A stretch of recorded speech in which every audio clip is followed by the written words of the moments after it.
자, 오늘의 수업을 시작해 보도록 하겠습니다. 자, 오늘 수업은 17세기 전후 동아시아 전쟁의 전개라는 부분에 대해서 이제 공부를 우리가 이제 하게 될 텐데요.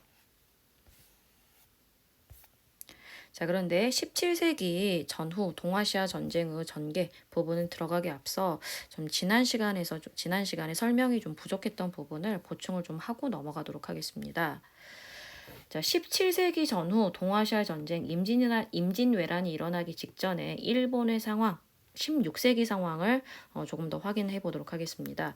자, 일본에서 이제 16세기 전후 1467년에서 1477년 온인의 난이라는 것이 이제 일어나게 되는데요.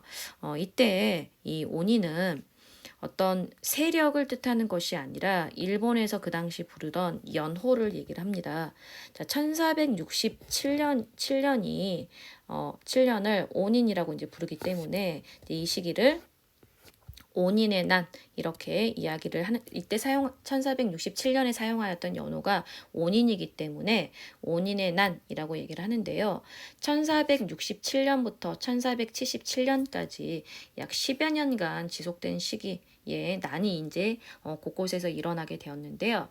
자, 온인의 난이 일어난 그 배경을 좀 살펴보자면 이제 그 당시 일본은 무로마치 막부 시대였습니다. 자, 무로마치 막부 시대에 아시카가 요시마사라는 이제 쇼군이 있었는데요. 이 아시카가 요시마사는 어린 나이에 쇼군의 지위에 올랐는데 아들을 낳지 못했습니다. 자, 후계자가 없자 이 동생 요시미에게 쇼군의 그 자리를 이제 약속을 하고 이제 후계자로 이제 정해놓은 상태였는데요. 자, 그런데 의도치 않게 아들 요시이사가 태어나게 되었습니다. 자, 그래서 이제 그 다음부터 요시이사가 태어난 이후부터는 요시미 측, 요시이사 측 이렇게 그 각 세력들이 유력 세력들이 좀 나눠져서 편을 나누어서 다투는 분위기가 이제 형성이 되었고 결국 이제 이 과정에서 온인의 난 1467년부터 1477년까지 이제 오랫동안 이제 전쟁이 벌어지게 되었는데요.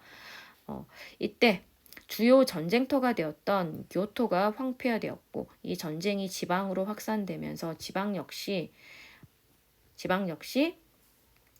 전쟁의 영향에서 이제 벗어나지를 못했습니다. 자, 그런 가운데 이 전쟁의 가운데 그 당시 막부였던 무로마치 막부와 쇼군의 권위는 당연히 추락할 수밖에 없었습니다.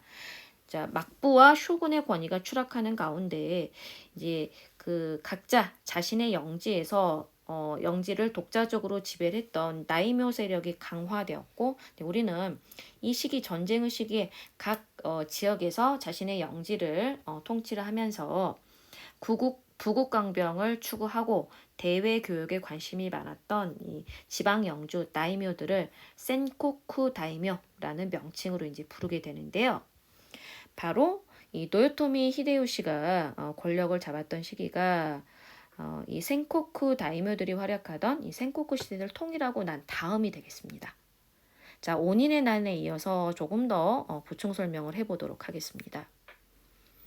자, 센코쿠 시대는 전쟁의 시대라고 이렇게 번역을 해볼 수가 있을 것 같은데요. 이 일본의 전국시대, 센코쿠 시대에 3명의 실력자가 있었습니다. 16세기 중반 이후에요. 자, 오다 노부나가, 이름을 좀 기억을 해볼까요? 센코쿠 시대의 3명의 실력자는 오다 노부나가, 그리고 도요토미 히데요시, 도쿠가와 이에야스. 자, 이렇게 이제 3사람이라고 볼 수가 있는데요. 자, 오다 노부나가는 센코쿠 시대 통일에 기초를 마련한 사람입니다. 자, 당시 일본은 이 센코쿠 시대에 그 우수한 뛰어난 기마 군단이 있으면 전쟁에서 모두 다 승리할 수 있을 정도로 기마 군단의 영향력과 역할이 굉장히 컸는데요. 당시 일본 최강의 기마 군단을 소유하고 있었던 사람은 다케다 가스요리라는 사람이었습니다. 자, 그런데 이 다케다 가스요리의 기마 군단에 맞서서 오다 노부나가는 포르투갈에서 들어온 이 조총 날아가는 새도 이렇게 명중시킨다라고 해서 새조자 새를 맞춘다라고 해서 조총 이라고 이제 불렸던 이 신무기를 이용해서 나가시나 전투에서 이제 승리를 하게 되면서 이제 이후에는 전쟁의 양상이 변화되게 돼서 이 조총을 많이 가진 집단이 세력이 전쟁에서 승리하는 것으로 이제 이 상황이 전쟁의 양상이 좀 바뀌게 되었습니다. 자, 그런데 누구나 이 오다 노부나가가 센코쿠 시대를 통일한 주인공이 될 것이다라고 생각을 했는데 이변이 벌어지게 되었습니다. 오다 노부나가가 교토 혼노지 지역에 머무르고 있을 때 부하였던 아케치 미스히데, 부하였던 아케치 미스히데가 반역을 꾀하게 되면서 이 오다 노부나가가 통일에 바로 문 앞에서 이제 사망을 하게 됩니다. 이때가 이제 1582년이었었는데요. 자, 오다 노부나가가 사망한 이후에 도요토미 히데요시를 비롯한 이 오다 노부나가 아래에 있었던 이 유력자들이 서로 이제 권력을 차지하려고 다투는 시기가 조금 이어졌습니다. 자, 마지막 주인공은 도요토미 히데요시였었는데요. 1590년 자, 센코쿠 시대를 이제 통일한 주역이 되었습니다. 자, 통일을 하고 나서 지난 시간에 이제 얘기를 했었는데요. 도요토미 히데요시는 농민들의 무기를 전부 다 몰수를 해서 이 농민들이 이 무사가 되는 것을 신분이 이동하는 것을 전부 다 금지를 시켰습니다. 자, 그리고 농민과 무사들을 완전히 좀 분리를 시켰는데요. 자, 무사 조닌, 일본에서 조닌은 상공업자인데요. 무사와 조닌은 도시에, 그리고 농민은 농촌에 거주하게 돼서 이 거주 지역 자체가 신분하고 이제 밀접하게 관련을 맺으면서 병사, 무사와 이 농민을 완전히 좀 분리시키면서 이 하극상의 풍조를 없애고 이 신분 질서를 좀 안정시키고자 하는 그런 정책들을 좀 실시를 하게 되었습니다. 자, 도요토미 히데요시는 자, 이런 그 전국의 안정을 기반으로 해서 1592년 조선을 치는 임진왜란을 일으키는 것까지 이제 나아가게 되었습니다. 자, 그런데 도요토미 히데요시가 주변으로 영토를 확장시키고 그리고 이 다이묘들의 군사력을 약화시키기 위해서 일으켰던 임진왜란이 결국 1598년 자 이제 실패하게 되면서 그 이후에 이제 도요토미 히데요시가 사망하고 나서 이제 결국은 일본군은 철수를 하게 되었고 이제 이후에 도요토미 히데요시가 사망한 이후에 도요토미 히데요시 치하에서 2인자였던 도쿠가와 이에야스가 전국의 다이묘들이 서군 동군으로 이렇게 편을 갈라서 싸우는 이 전쟁에서 세키가하라 전투 라고 얘기를 하는데요. 세키가하라 전투에서 이 평원에서 이제 어마어마한 이제 전쟁이 벌어졌는데 이때 도쿠가와 이에야스 편이 결국은 승리를 하게 되면서 1603년 에도 도쿄에 막부를 다시 세우게 되었고 전국 다이묘들에 대한 지배권을 확보할 수 있게 되었습니다. 자, 도쿠가와 이에야스는 16세기에 활약했던 사람이지만 에도 막부가 수립된 것은 17세기 초로 여러분이 좀 기억을 하시기 바랍니다. 자, 임진왜란 오늘 이제 이 시간에 공부를 하게 된 임진왜란이 발발하게 된 이제 당시 상황, 이 센코쿠 시대를 이제 통일한 바로 직후이다. 라는 것을 좀 염두에 두면 좀 이해가 좀 쉬울 것 같은데요. 자, 임진왜란을 일으켰던 그 사람은 도요토미 히데요시입니다. 도요토미 히데요시는 막 센코쿠 시대를 통일한 직후였습니다. 자, 그래서 당연히 오랜 전쟁의 시기를 겪었기 때문에 국내의 정치적인 안정이 필요했겠죠. 그리고 바깥으로 또 세력 확장도 좀 필요한 상황이었습니다. 자, 이런 상황에서 나이묘들의 군사력을 약화시키면서 국내의 정치를 안정시키고자 하였고, 그리고 바깥으로는 영토를 확장하고 명과의 무역 확대를 위해서 대외적으로 세력 확장을 꾀하기 위해서 조선을 침략하는 임진왜란을 일으키게 되었는데, 자, 임진왜란은 1592년에 일본이 부산을 공격하면서 시작하게 되었습니다. 자, 전개 과정을 조금 간단하게 좀 살펴보도록 하겠습니다. 1592년 일본군이 부산을 공격하면서 이제 전쟁이 시작이 되었는데요. 일본군이 뛰어난 점이 무엇이었을까요? 일단 두 가지를 좀 꼽을 수 있을 것 같습니다. 자, 센코쿠 시대라는 오랜 전쟁의 시대, 100여 년간의 전쟁의 시대를 겪으면서 전투 경험과 전략과 전술 이런 것들이 다 뛰어날 수밖에 없었겠죠. 그리고 조총이라는 신무기까지 가지고 있었습니다. 당연히 조선은 1392년에 건국이 돼서 1592년까지 전쟁다운 전쟁이 없는 평화로운 상태가 유지가 되었기 때문에 이 조선이 이 전쟁이 일어났던 초기에 일본군의 적수가 되지를 못했습니다. 자, 그래서 1592년 4월 3일 부산포에서 전쟁이 있은 이후에 얼마 지나지 않아서 한양으로 가는 길목인 충주성 전투에서 신립 장군이 이끄는 군대, 조선의 군대가 대패를 하게 되었습니다. 그리고 이후에 조선의 수도인 한양이 20여일 만에 완전히 점령되게 되었는데 이때 조선의 임금은 선조였습니다. 선조는 그런데 수도 한양이 점령되는 상황에서 끝까지 싸웠던 것이 아니고, 자, 우리나라 지도를 한번 그려볼까요? 우리나라 지도 맨 끝까지. 자, 여기가 어디죠? 백성들을 버리고 의주까지 이렇게 피난을 하는 참 조금 비겁한 모습을 보이게 되는데요. 자, 선조가 이 평양, 한양을 버리고 평양을 거쳐서 의주까지 이렇게 피난을 가게 되면서 당연히 조선 왕실과 왕의 권위는 땅에 떨어질 수밖에 없었겠죠. 자, 이런 가운데 한양이 점령이 되고 평양까지 점령이 되고 함경도 지역까지 일본군이 진격해 가게 되면서 조선은 정말 절체절명의 위기 상황 속으로 이제 빠져들게 되었는데요. 자, 이런 상황 속에서 계속해서 이제 육지에서는 함경도까지 빼앗기게 됐으니 이제 그 두말할 필요 없이 너무나 큰 위기 속에 빠지게 되었는데 어디선가 갑자기 파발마가 탁 올라오더니 승리의 소식을 전하기 시작했습니다. 자, 조선 최초의 승리 소식은 옥포에서 올라왔는데요. 바로 이순신의 승리의 소식이었습니다. 조선 수군이 옥포에서 승리 이후에 계속해서 연전, 싸우기만 하면 연승을 거듭함에 따라서 바닷길을 통해서 이 식량이라든지 군수 물자를 보급받아야 되는데 일본의 보급로가 차단이 되게 되었습니다. 자, 그러면서 일본 역시 빠른 시일 안에 전쟁을 끝내려고 하였는데 그것이 여의치 않게 되었고, 그리고 또한 조선 수군과 함께 전국 곳곳에서 의로운 병사, 곽재우, 고경명 등등 의료운 그 의병장들이 일으키는 조선의 백성들이 일으킨 의병 활동, 그리고 승병까지 곳곳에서 이 조선 백성들의 노력이 더해지면서 이제 전쟁은 조금 더 다른 양상으로 흘러가기 시작합니다.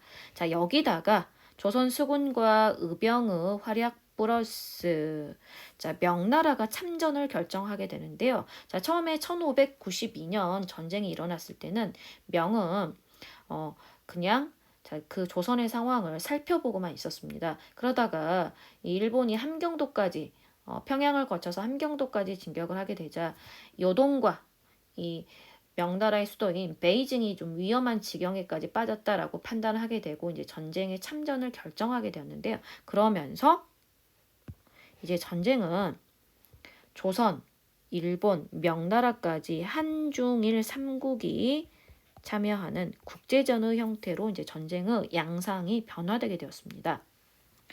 1593년 1월, 명나라는 조송운을 파견해서 1차 원군을 파견했고요. 이제 그 이후에 조금 더 대규모의 4만 3천여 명의 원군을 이효송이 이끄는 원군을 파견을 하게 되었는데, 덕택에 이제 평양성을 탈환하게 되었습니다.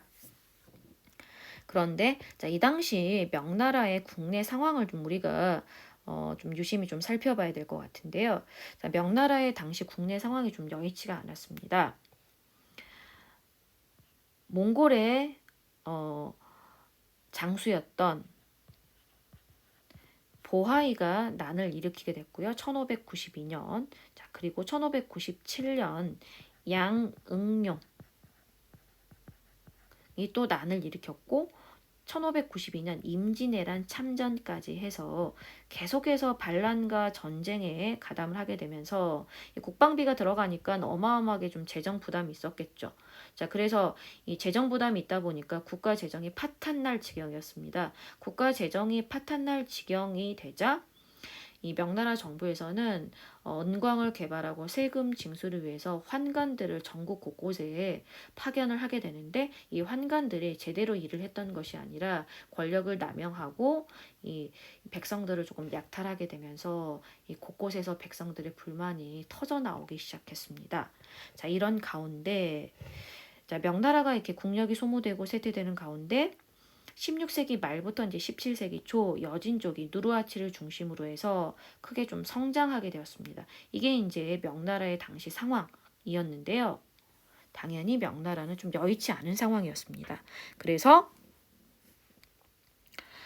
이 명나라는 평양을 탈환하면서 전세가 역전되었지만 이제 이후에 조명연합군이 벽제관 전투에서 패하면서 이제 전쟁이 좀 고착 상태에 빠지게 되자 조금 더 소극적으로 좀 변하게 됩니다. 그래서 외교적인 교섭을 이 명나라가 일본과 진행을 하게 되면서 전쟁이 좀 소극적인 면모를 좀 보이게 되는데요.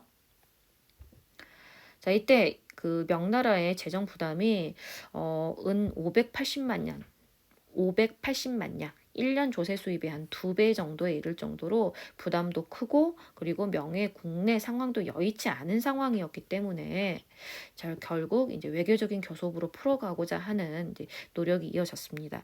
자, 이런 가운데 전쟁이 교착 상태에 빠진 가운데 일본은 경상도 해안으로 밀려나 있는 상황이었고, 이렇게 방어성을 이렇게 쌓으면서 이 전쟁에 대비하고 있는 상황이었습니다.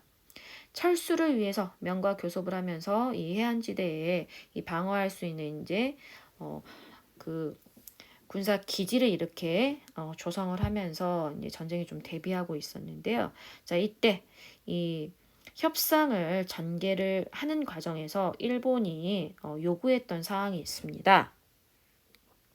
일본은 조선에게 남쪽에 4개 도를 내놓아라. 그리고 명나라와 감한 무역, 공식적인 무역을 다시 시작하게 해달라. 그리고 명나라 공주를 천황의 후궁으로 달라.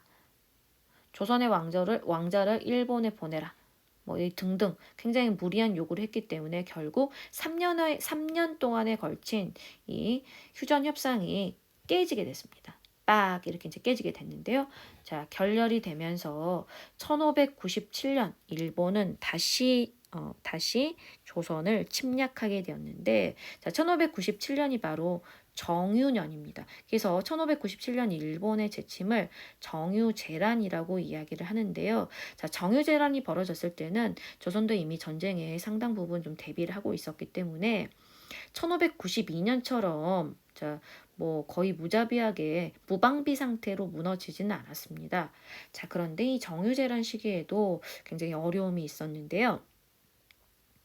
조선의 수군 원균이 지휘하는 조선의 수군이 전멸 위기에 부산 앞바다 칠천량이라는 곳으로 이제 칠천량이라는 곳에서 일본 함대와 완전 전면전을 벌이게 되었는데요. 이곳에서 완전히 이제 박살이 나게 됩니다. 거의 배가 12척 정도밖에 없을 정도로 완전히 조선의 수군이 전멸을 하게 되는데요. 자, 그런데 왜 이때는 이순신이 지휘를 했던 것이 아니라 원균이 지휘를 했을까요? 자, 중학교 때 배웠던 내용이지만 다시 한번 좀 떠올려 보도록 하겠습니다. 아까 선조가 한양을 버리고 의주까지 피난을 가면서 조선 왕실과 왕의 권위가 땅에 떨어지게 되었다라고 얘기를 했는데요. 그래서 선조는 굉장히 민감했습니다. 백성들의 인기를 받고 있는 이순신이라든지 의병장들에 대한 좀 시기 질투 뭐 이런 것들이 좀 심한 상황이었는데요. 그래서 이순신에 대해서도 이제 이 당시 왕의 그 명령을 지키지 않았다라는 명목으로 한양으로 압송을 시켜서 감금해 놓은 상황이었습니다. 자, 그래서 이 이순신이 지휘를 하지 않은 것인데요. 이순신이 한양에 이렇게 감금되어 있는 상황에서 원균이 총지휘를 맡았다가 조선의 수군이 완전 이제 박살이 나게 되는데요. 이후에 선조는 다시 이 이순신을 풀어주면서 이제 부탁을 이제 하게 되는데요. 선조가 부탁을 하게 되자 이때 이순신이 유명한 말을 하게 됩니다. 아직 신에게는 12척의 배가 있사옵니다. 라고 얘기를 하면서 이제 이순신이 다시 이 전쟁에 참여를 하게 되는데요. 이때 12척 플러스 한 척 해서 13척의 배로 어마어마한 일본의 수군에 맞섰던 전쟁이 그 유명한 진도에서 있었던 전쟁 명량대첩이 되겠습니다. 자, 선생님이 이제 참고로 이야기를 했습니다. 자, 정유재란이 이제 벌어졌습니다. 정유재란이 이제 벌어지는 이제 가운데 명량대첩에도 승리도 있었고요. 그리고 조명연합군 계속해서 이제 이 전쟁을 이제 치르고 있었는데요. 그런 과정에서 1598년 노요토미 끝날 것 같지 않았던 전쟁이 1598년 노요토미 히데요시가 사망하게 되면서 철수 명령이 떨어지게 되면서 이제 전쟁이 끝이 나게 되었습니다.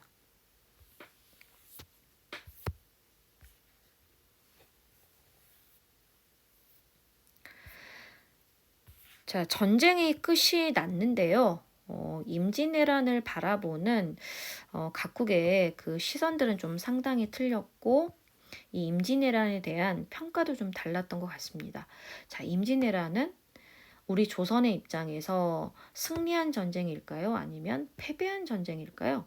이 임진왜란으로 이 조선에서는 수많은 사람들이 일본의 포로로 끌려갔고 조선의 문화재들이 약탈당했고 조선의 국토가 황폐화되었고 수많은 그 전체 인구의 뭐 3분의 1 정도가 사망했다라고 할 정도로 어마어마하게 피해를 보았는데요. 그러나 조선의 정권이 바뀌지는 않았습니다. 이 조선이 일본한테 꿀떡 이렇게 삼켜지지는 않았는데요.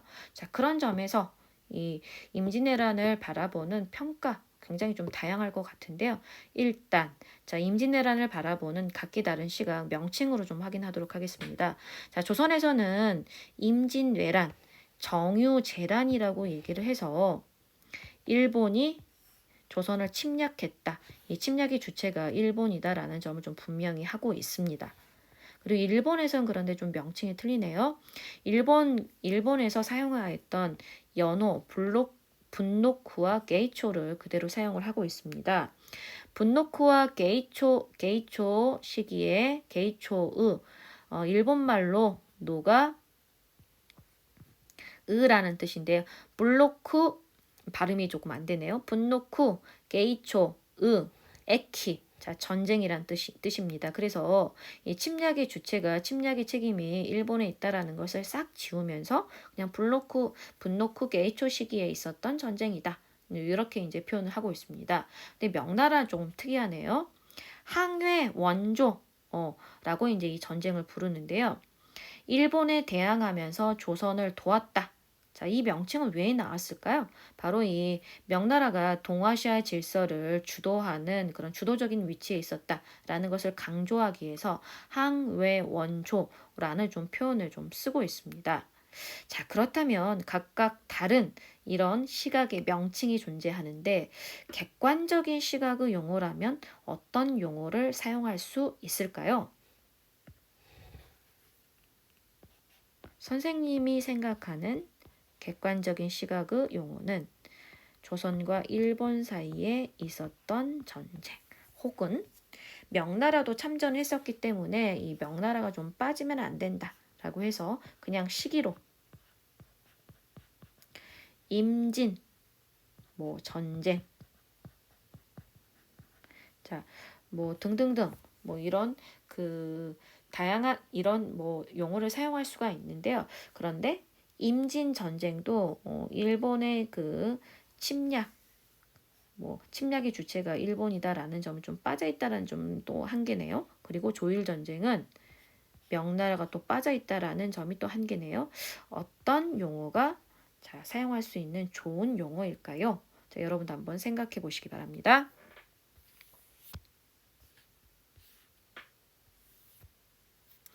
자, 이제 임진왜란을 이제 벗어나서 정묘호란과 병자호란에 대해서 공부를 해보도록 하겠습니다. 정묘호란과 병자호란의 주체는 여진, 후금, 여진이 세운 후금, 그리고 후금이 나라 이름을 바꾼 이제 청이라고 할 수가 있는데요. 자, 일단 좀 배경부터 조금 확인해 보도록 하겠습니다. 자, 여진을 아우르는 지도자로 등장했던 사람이 바로 누르하치인데요. 자, 누르하치가 등장할 수 있었던 배경은 명나라가 이제 그 당시 이제 국력이 굉장히 이제 쇠퇴했기 때문이라고도 할 수가 있는데요. 대내외적으로는 이 대내외적인 그런 전쟁이 굉장히 많이 명나라 때 일어났습니다. 그래서 국력이 소모되고 재정이 약화되었기 때문에 명나라가 힘이 약해졌고요. 그리고 환관의 권력 남용이 좀 심했습니다. 광산 개발이라든지 세금 징수하는 과정에서 이 권력 남용이 심했고, 그래서 농민들의 불만이 커졌고, 그리고 신사들의 이제 불만이 커지게 되면서 이제 곳곳에서 이 명이 삐그덕 이제 하게 되었습니다. 자, 이런 가운데 여진족이 누르하치를 중심으로 해서 강성해지게 되었는데요. 이 누르하치가 이 여진족을 강성하게 만들 수 있었던 좀 배경이 있는데요. 바로 팔기제라는 것이었습니다. 8개의 뭐 깃발을 뭐 사용하였다. 라는 뜻이라고도 할 수가 있는데요. 이 팔기는 군사, 행정, 과세의 단위였습니다. 자, 이 호금의 성인 남성이라면 누구나 8개의 기 중에 하나에는 소속되어 있었는데요. 평상시에는 일반인으로 생활했지만 전쟁이 일어나면 군인으로 동원이 돼서 일사불란하게 적과 맞서서 싸우는 그런 전시 동원 체제가 형성이 되었습니다. 자, 그래서 팔기제를 중심으로 해서 여진족이 통합되었고 국가를 운영했었기 때문에 여진족이 비교적 빠른 시간 안에 강성해질 수가 있었는데요. 자, 그래서 누르하치는 1616년에 후금을 건국하면서 명과 대립하게 되었습니다. 자, 그러면서 이제 명과 이제 전쟁이 시작이 되었는데요.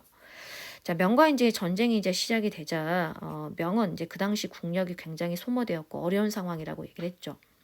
자, 제조지은이라는 걸 내세웠습니다. 야, 조선이 망해갈 지경에 처했을 때 우리 명나라가 너희 조선을 구해주는 은혜를 베풀지 않았느냐. 너희도 우리가 어려울 때 군사를 보내라. 이제 파병을 좀 요청을 하게 됩니다. 원병을 요청을 하게 됩니다. 자, 그때 조선의 임금은 광해군이었는데요. 자, 이제 이 당시 이제 상황으로 좀 들어가 보도록 하겠습니다. 자, 광해군은 이제 그 당시 명나라가 쇠퇴하고 후금이 강성해지는 그런 정세를 그 누구보다도 잘 파악을 하고 있었습니다. 자, 그래서 강성해진 후금을 자극하지 않기 위해서 중립정책을 실시하고 있는 상황이었었는데요.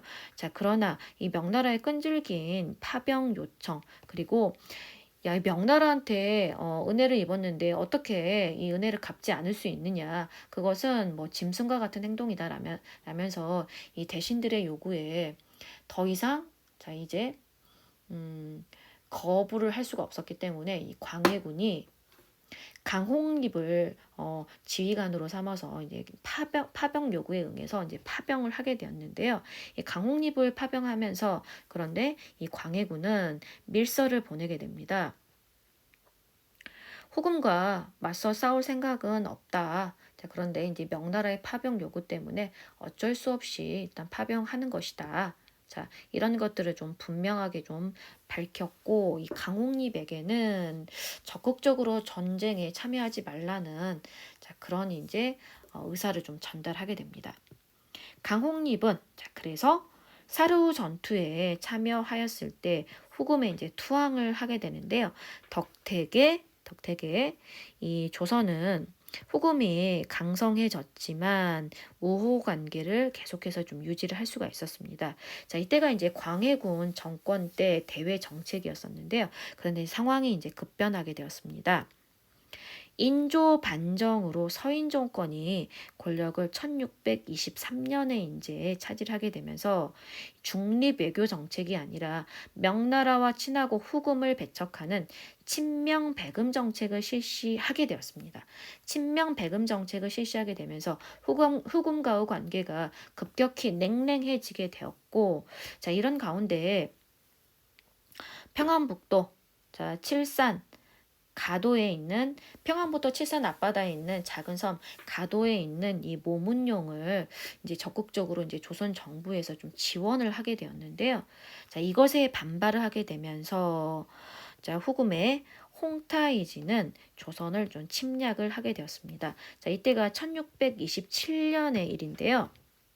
1627년이 정묘년이기 때문에 정묘년에 후금이 일으킨 난리를 정묘 난리라고 해서 정묘호란이라고 얘기를 합니다. 배경은 일단 이 칠산 앞바다에 있는 가도라는 섬에 있는 이 모문용을 제거하기 위해서, 그리고 또 조선과 무역을 통한 뭐 경제적인 이득을 얻기 위해서 이 홍타이즈가 조선을 침략하게 되었는데, 아직까지는 이 명나라의 위협이 있었기 때문에 2개월 만에 철수를 하게 됩니다. 그런데 자, 이때도 형제의 맹약을 맺고 2개월 만에 이제 철수를 하게 되는데요. 자, 그런데 이제 좀 더 이제 상황이 이제 변하게 됩니다. 명나라가 이제 더욱더 이제 힘이 약화되고, 결국 이 청해 홍타이지는 국호를 청으로, 후금에서 청으로 바꾸고 황제를 칭하면서, 홍타이지가 바로 그 유명한 청나라의 태종이죠. 칭제권원이라고 자, 이 부분을 부르기도 합니다. 자, 국호를 청나라로 정하고 황제를 칭하면서부터는 훨씬 더 이제 조선을 압박하게 되는데요. 조선에 대해서 군신 관계를 요구를 하게 됩니다. 군신 관계를 요구를 조선에 했는데, 이것에 대해서 서인 정권은 어떻게 이제 반응을 했을까요? 자, 우리 모두가 예상하다시피 이 명나라에 대해서 제조지를 내세우고 명분과 의리를 중요하게 생각하는 이 서인 정권에서는 당연히 군신 관계 요구를 거부를 하였고, 끝까지 싸우자라는 척화론이 우세한 상황이었습니다. 자, 이렇게 군신 요구를 거부하자 청태종 홍타이지는 직접 군대를 이끌고 대규모의 그 군대를 이끌고 조선을 침략하게 되는데, 이때가 병자년이기 때문에 우리는 이 전쟁을 병자호란이다 라고 이야기를 합니다. 자, 병자호란이 1636년에 벌어졌는데요. 이때 정말 조선에서 눈알이 튀어나올 정도로 놀라운 일이 벌어지게 됩니다. 원래 이 조선은 이 북방 유목민족들에게 싸우는 전략을 산성 중심의 그 방어 전략 체제를 방어 전략 체제로 이 전쟁을 치르는 게 보통인데요.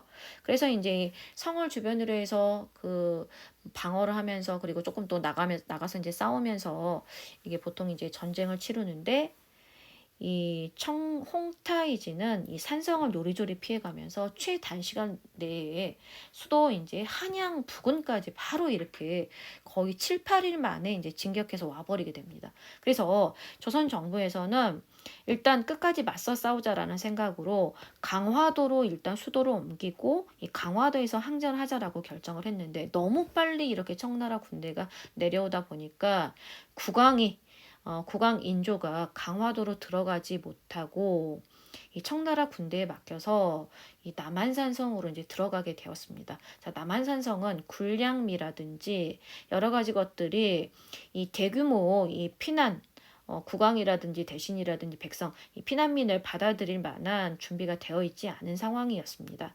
자, 바로 그곳 남한산성에서 추위, 굶주림, 자, 뭐 식수 부족 등등등, 자, 수많은 어려움 속에서 45일간 처절하게 버티다가 자, 스스로 나와서 항복을 했습니다. 자, 청해 삼전도에서 항복을 했는데 당시 왕인 인조가 머리를 9번 자, 땅에 부딪히는 항복의 애를 올리면서 치욕적인 이제 항복의 의식을 이제 그 거행을 하게 되었는데요. 이후에 결국은 군신 관계를 맺게 되었고 조선의 세자, 왕자 대신 백성들이 청해 포로로 끌려가면서 조선의 피해도 극심하였고 그리고 조선의 자존심, 뭐 조선의 위신 뭐 이런 것들이 전부 다 땅에 떨어지게 되었습니다. 자, 그래서 이 시기를 이 서인 인조 정권을 명분 의리만 내세우다 조선의 위기를 자초하였다 이렇게 좀 부정적으로 평가하는 그런 평가가 좀 다수인 게 사실인 것 같습니다. 자, 1636년 병자호란이 일어나던 당시 상황까지 이야기를 했습니다. 자, 오늘 수업 여기서 마치도록 하겠습니다.